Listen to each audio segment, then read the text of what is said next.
So the premise of this street art collection is toying with the idea of white supremacy and how we interact with it. Mainly, I think not from a like savior complex, but mainly like the reluctance of what seems to be like white America to even engage in this topic as something that needs to be addressed to make, pivotal moves forward, essentially. So my thought was like, why is it so difficult to have these conversations? And so when I was thinking about this stuff, I was trying to pull these artifacts from history that are not debatable, because so much of it is debated.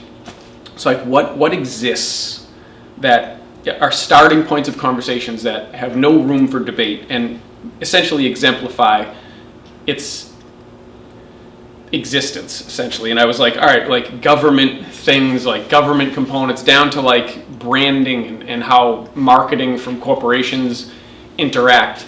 The government pieces are of presidents who wrote a document that created all men were equal while they simultaneously owned human beings. I feel like that's a pretty decent starting point for that being in existence. And then I was always intrigued by Crayola, for instance, and their crayons would say, one of them was always titled Flesh Tone, and it was the flesh of white people's skin. So I was playing with this assumption of whiteness as well, and how this has like become part of the conscious and subconscious of America. And to create these pieces of art that were exemplifying that, and also trying to create like a visual language that could not only tell the story, but also how the pieces could interact with each other, as far as using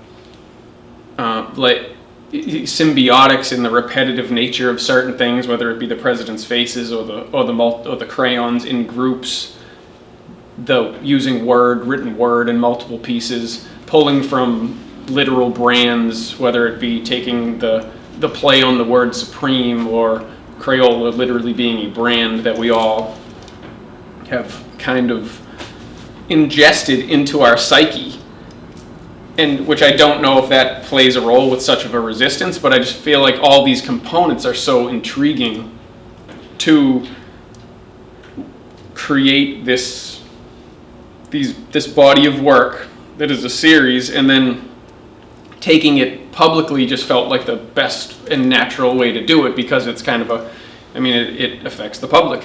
And I was excited to do that in these large scale pieces, and kind of really like make them like also like intriguing to your eye, where it's like approachable. Like I feel like if you see a big crayon, it's easy to walk up to it and like wonder what it is. And I thought they could be like approachable and maybe trick people into having dialogue. I don't know. That might be a little egotistical, but and even from the branding standpoint too, like America's brand, the brand of America is freedom, and all these things just are so steeped in hypocrisy.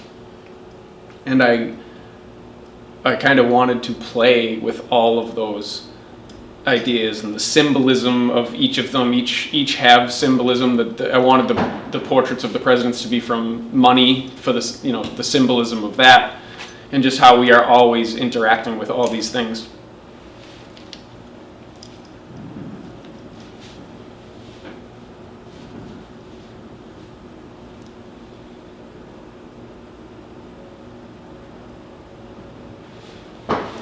So that was kind of the premise of what this whole street art thing was about. Also got kind of intrigued that I'm putting up the piece on the 4th of July, essentially, the day before the 4th of July, which is, I've always, in recent years, the 4th of July has become so intriguing, of a day of independence. Like, how do you make sense of that? So that was the whole concept of all these things, all these things moving together, creating a whole visual context and a visual story that not only talks about these topics, but the paintings, the art actually talks to itself. It's not only in conversation with us, but it's in conversation with the other pieces all within the series.